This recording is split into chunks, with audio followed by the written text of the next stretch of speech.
Hi there, everyone. It's Kevin. Just wanted to get in touch and give you an update. Here we are in August of 2024, and the NAR settlement is now official, and all of the major changes begin this month. So if you're wondering what changes we're talking about and what the settlement is all about, here's a quick recap and summary of what happened and what you can expect going forward. First, let's begin with a backstory of how this all came about.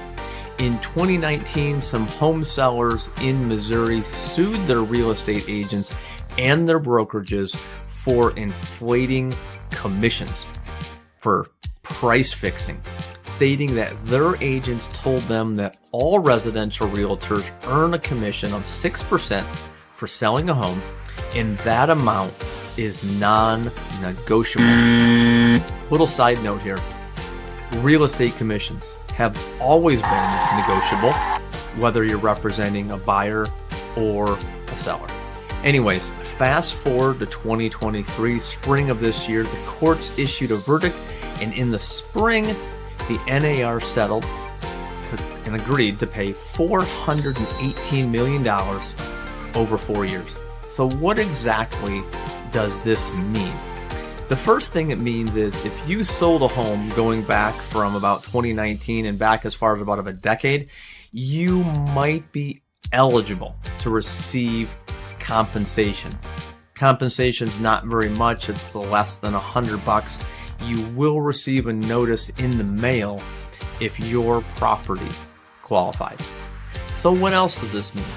There's two major changes that came out of this settlement. The first big change is real estate commissions for the buyer's agents will no longer be listed on the multiple listing service, like the local place where all the real estate data is put. For the last 30 years, when a realtor like myself looks at a home for sale, listed by another real estate agent, I can see exactly how much I'm being compensated if I were to sell that particular house. And it was usually between 2 and 3%. That information is no longer going to be posted anywhere.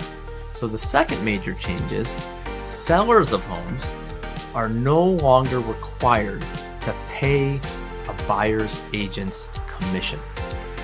Although I believe that scenario is highly unlikely, I believe what they're really going after here is that they want a conspicuous statement that broker fees, real estate agent fees, and commissions are fully negotiable and not set by law.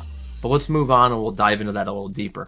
So what this means is buyer's agents, before they show a home, before they show that first house to a client, will need to have a buyer-broker agreement signed.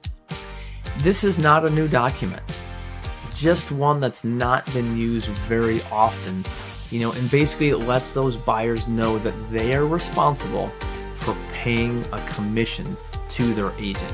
The really big difference in this particular case is that for the previous 30 years, when I'm representing a buyer, I know that I'm being compensated probably between 2 and 3%.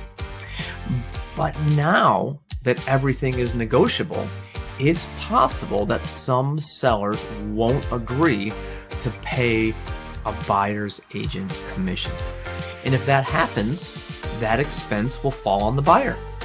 And like I said earlier, I believe that scenario is highly unlikely because agents representing sellers, the listing agents, will inform their clients that 95% of all buyers who purchase a home each year are represented by a buyer's agent. A seller who is not compensating the buyer's agent, they could hurt their chances of selling their home, especially considering that many buyers have just enough saved for their down payment and closing costs, and having an additional 2 or 3% to pay for their agent in many cases is just not going to be in the cards. After all is said and done, buyers could certainly be affected by these changes, no doubt about it. However, the real challenge falls on the agents, especially those agents representing buyers. I represent both sellers and buyers, and these changes mean that every home that my client is interested in, who's a buyer, I'll need to see if there is a commission being offered, because it could affect whether or not that particular buyer can afford that particular home. And there's just yet another reason why, if listing agents, also known as those agents representing the sellers, explain the positives and the negatives of why they should compensate, I believe the rest will take care of itself. So if you have any questions about these changes or how it might affect you if you're planning to buy or sell a home in the future, if you know someone that is, please don't hesitate to reach out.